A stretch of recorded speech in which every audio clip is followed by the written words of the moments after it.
Épisode 8. L'écran ne montre rien. Il reflète ton état. Comprendre ce qu'il affiche et ce que tu veux vraiment voir. Trigger warning philosophico-technique. Tu crois que ton éditeur montre un fichier. Tu crois que ton écran montre la vérité. Spoiler. Non. Ton écran ne montre rien. Il ne fait que refléter l'état de ton programme. Et parfois, ce reflet est tordu. Parfois, il ment. Et le pire, tu l'as accepté sans broncher. Partie 1. Ce que tu crois voir versus ce que tu vois vraiment. Quand tu ouvres un fichier, .cpp, .js, .txt, tu crois voir du texte brut, exactement ce qui est dans le fichier, une vue directe, comme un miroir clair.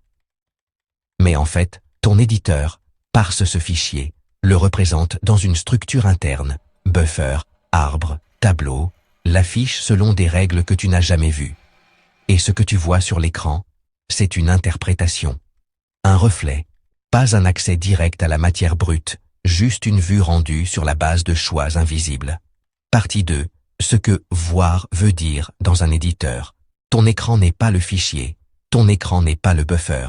Ton écran, c'est une projection visuelle de ton curseur, ta fenêtre de vue, ton mode d'affichage, wrap, ligne longue, folding, ta thématique visuelle, ton langage syntaxique, ton état émotionnel. Oui, parfois tu vois ce que tu veux voir. Et comme tout reflet, c'est une construction subjective. Partie 3. La différence entre montrer et refléter. Montrer, c'est « voici ce que le système contient, brut, tel quel ». Refléter, c'est « voici ce que j'ai compris de l'état du système et ce que j'ai choisi de t'afficher ». Et ça change tout.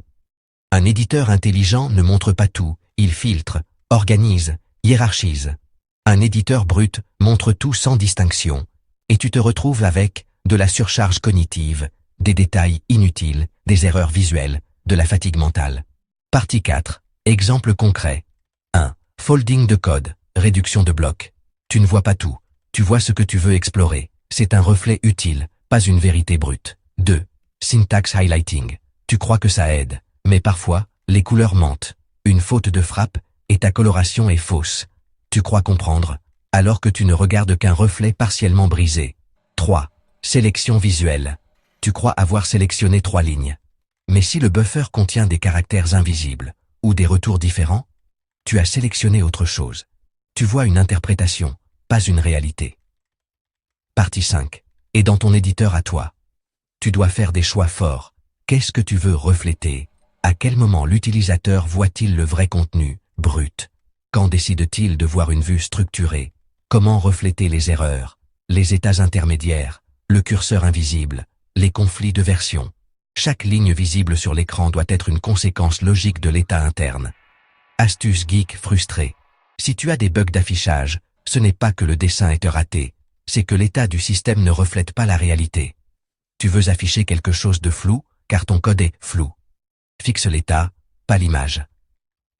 Astuce geek épileptique. Ton œil capte la lumière. Ton cerveau, l'intention. Si ton éditeur reflète mal ce que tu veux, il te trahit. Fais un outil qui reflète ton esprit, pas juste ton code. Conclusion. L'affichage, c'est politique. Ce que tu décides d'afficher, c'est un choix. Tu peux mentir, cacher, tricher, colorer, simplifier ou montrer la douleur brute. Mais rappelle-toi, un bon éditeur ne montre pas tout. Il montre ce que tu dois voir maintenant. Et il doit réagir à ton état, à ta concentration, à ta fatigue. Il devient ton miroir technique.